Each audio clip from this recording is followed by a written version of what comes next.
Welcome to Village Church Connections. My name is Sunny Torres, and I'm the Director of Spiritual Services here at Shell Point.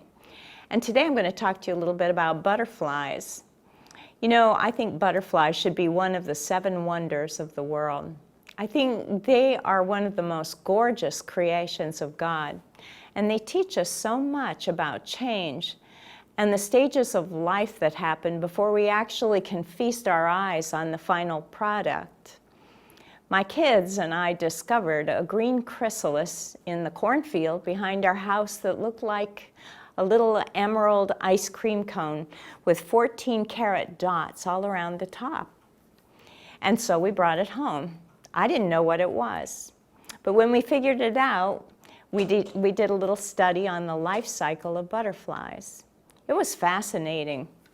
The mother butterfly lays its tiny egg on the underside of a leaf and then takes off, never to return. Once the caterpillar emerges, it has no idea of its identity. After all, Mom flew the coop long ago, so unlike most other creatures that spend some time with their parents to learn the ropes, this caterpillar just begins to do what comes naturally. It eats and eats and eats. Caterpillars are consumers. Their growing stage is beyond belief.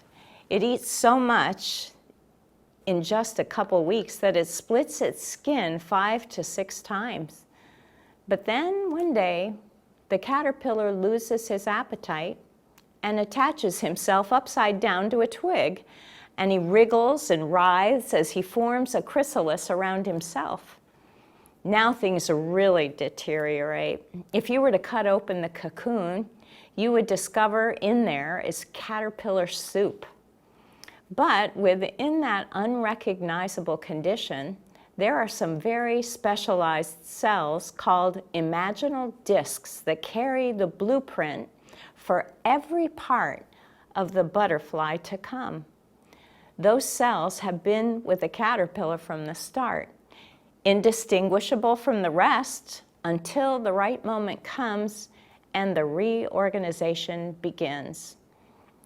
So imagine if you could fit yourself into a caterpillar world and approach our little friend with a photo like this. You'd say, "Look at what a beautiful creature you're destined to become." You know what I bet he'd say? "Get real. I don't even see an ounce of myself in that picture. You have to be an idiot to believe a story like that one." But that was exactly what was going on in our green ice cream cone looking cocoon with the gold dots around it. It was over 2 weeks before we discovered the beautiful monarch butterfly that had been hidden from our view, sitting on the end of its stick as it was unfolding from its cramped position. We only had about 2 minutes to watch it before it took wing and disappeared into the woods. What an identity change. What a complete makeover. A crawly, chubby worm to a light as a feather, colorfully winged masterpiece. Earthbound existence to heavenly heights. Could this really be the same being that once lived simply to snack? You know, there's a spiritual lesson in this if we look a little closer. Our stages of life are quite similar. We spend years consuming and gathering, but at a certain point, we lose our appetite for stuff. Many pass through a season of challenges and struggles that turn life upside down, and it feels like the darkness is closing in all around us. It's cocoon time. But just when things are looking their worst and deterioration has taken its toll, and maybe it even looks like caterpillar soup is all that's left of us, out of our withered existence, we burst out, redesigned, transformed.